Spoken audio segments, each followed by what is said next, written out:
30 নম্বর যে ঘটনা, আল্লাহ আমাদের সঙ্গেই আছেন। আবু বকর এবং আল্লাহর নবী বিশ্বনবী যখন গুহার মধ্যে তারা যে আশ্রয় নিলেন, ওই গুহার মধ্যে আশ্রয় নেওয়ার পর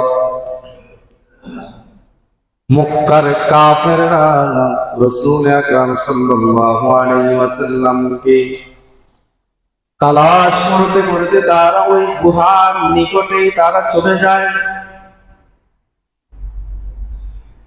গুহার নিকটে যখন তারা চলে যায়, আবু বকর রাদিয়াল্লাহু তাআলা ভয় পেয়ে গেলেন, যদি ওই কাফেররা যদি একটু যদি নিচের দিকে তাকায় তাহলে তাদেরকে দেখে ফেলবে।